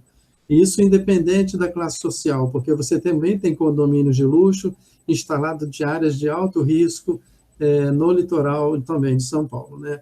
Isso é uma prática generalizada no litoral brasileiro. Enquanto a gente tem aí pesquisadores como o professor Fernando desempenhando um papel importante junto aos seus alunos, junto aos engenheiros e outros profissionais com quem ele interferiu na formação, a gente tem um elenco também de profissionais de outras áreas com os quais a gente tem que interagir, a gente interage mesmo para tentar fazer pelo menos um diagnóstico mais seguro a respeito de cenários do litoral. Bom, eu estou falando demais também, eu deixo aberto aí para perguntas. O professor Fernando teve um probleminha, acho que na internet, mas eu estou aqui à disposição de vocês para perguntas, e fiquem à vontade aí para fazerem perguntas, se quiserem. Estou vendo que o Matheus e a Bárbara acho que ficaram inibidos, né, de abrir o microfone, e aí eu estou à disposição. O Mário Amorim é um engenheiro florestal, se quiser também aí abrir o microfone.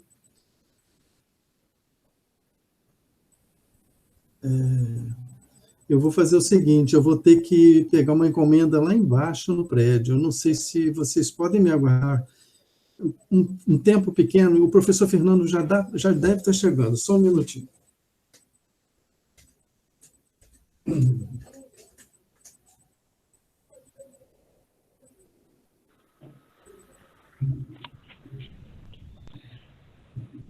Bárbara, Matheus, tira uma dúvida.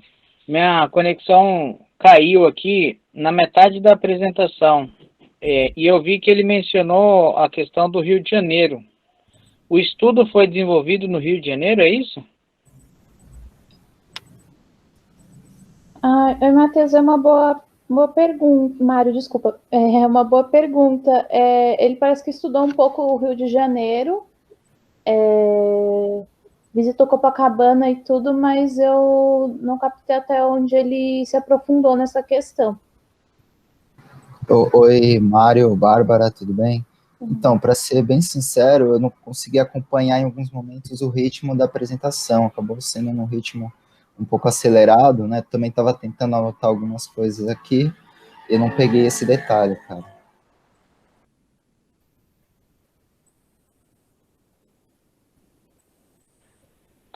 Esperar o Gilberto chegar, eu vou tirar essa dúvida com ele, porque os dados foram interessantes, mas eu só não consegui. O sotaque dele é português, né?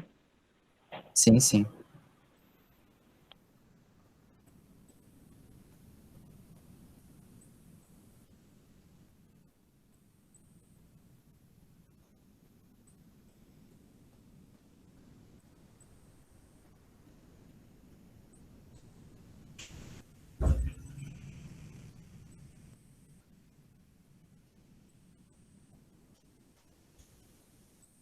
Bom, cá estou eu de volta, mas o professor Fernando não voltou. Então, eu acho que eu agradeço a todos a presença. Professor Gilberto. Fala. Eu até perguntei para os meninos aqui, que eu tive um problema de internet, cortou uma parte da apresentação do professor Fernando. Está tudo bem. Tá gravado. É que eu peguei na parte que ele falou do Rio de Janeiro. Aí minha dúvida é se o estudo dele foi feito aqui no Rio ou se ele só fez algumas observações no Rio. Ele comentou sobre a praia de Copacabana, engordamento artificial, que foi orientador dele do doutorado que já faleceu. É um projeto de português, né?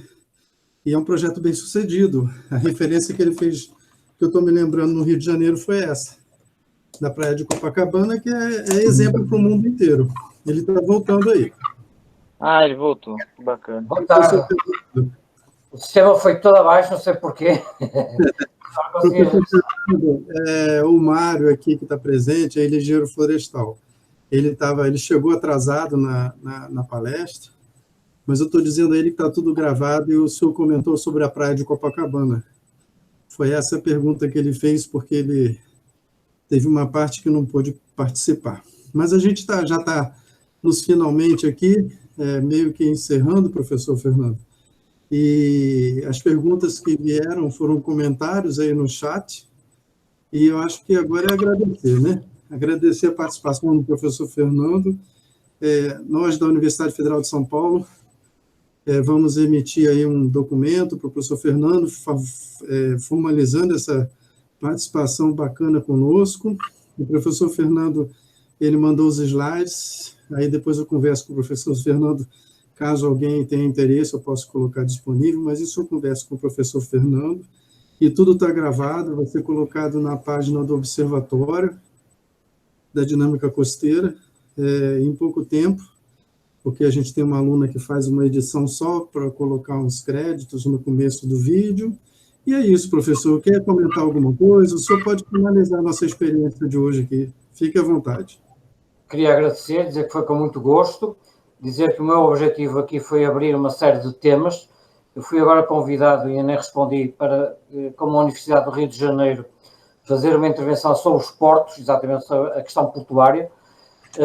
Esta questão das estruturas de defesa costeira também é uma questão muito importante. Podemos discutir uma a uma, porque nos anos 70 e 80, qualquer município, qualquer arquiteto construía sobre a praia ou a zona dinâmica e depois havia alguém que iria defender essa zona urbana. Isso praticamente parou nos anos 90, quando as competências passaram da Direção-Geral de Portos para o Ministério do Ambiente, quando nós formámos o Ministério do Ambiente. O problema atualmente, nós não temos construído estruturas de defesa costeira, temos mantê-las, porque em muitos casos ou retiramos as construções, ou então sem estruturas de defesa costeira, as construções vão ser destruídas pelo mar. E em zonas consolidadas, zonas urbanas consolidadas, a lei não permite essa situação. Portanto, há um novo paradigma. Nós não temos construído estruturas de defesa costeira, temos feito limitações artificiais de praias, está previsto muito dinheiro para a limitação artificial de praias, e depois soluções soft. O problema das soluções soft, em muitos casos, é que o problema é tão grave que elas são executadas e às vezes no inverno seguinte são destruídas. Eu tenho tentado várias soluções soft, com geossintéticos, com reforço lunar, etc, mas em frente às zonas urbanas não funcionam. Nas outras áreas, depende, mas precisamos é de areia, e não temos areia, não é? Pronto, eu estou à disposição quando quiserem, e quando a situação melhorar em termos de saúde, quer no Brasil, quer em Portugal, e inclusive tiver a possibilidade de me deslocar a São Paulo, é com todo o gosto que eu dou um saltinho de São Paulo até Santos, porque eu gosto muito destas questões presenciais, gosto muito de discutir na presença das pessoas, mas é totalmente diferente.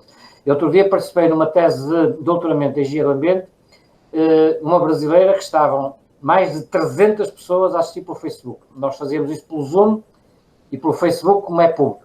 Estar em 300 pessoas, ou estar, como aconteceu noutra tese, 10 pessoas, é a mesma frieza. A frieza é igual, mas de um lado estavam 300 porque eram todos os amigos, toda a universidade, todos os familiares em peso. Nos outros casos são 10, 15, 20 amigos. Para nós aqui é a mesma coisa porque não se nota a diferença nenhuma. Não? E se fosse ao vivo, 300 pessoas ou 10 pessoas faz uma diferença muito grande. Eu aqui agradeço o convite e estou à disposição, portanto, quando quiserem, algum tema mais específico, portanto, eu estou à disposição, está bem? Dentro daquilo que eu domino, que há muitas coisas que eu também não domino, e uma das grandes coisas que me fazem chegar à conclusão que eu estou a atingir, sou quase a atingir a sabedoria, é que digo muitas vezes, não sei. O problema é que os outros eu reconheço que os outros também não sabem, mas pronto. Mas isso acho que é um patamar muito importante, eu estou a atingir quase essa sabedoria, a dizer, não sei. Pronto, mas nos outros casos vou dando alguns contributos, está bem? Muito obrigado. O senhor sabe bastante, dá para compartilhar com a gente outras coisas também. Mas a gente recebe o senhor aqui em São Paulo, em Santos, com muito prazer. Obrigado a todos, obrigado mais uma vez ao professor Fernando, e fiquem bem aí, e sem conflito, e tudo tranquilo. Obrigado a todos aí. Obrigado, tchau, tchau.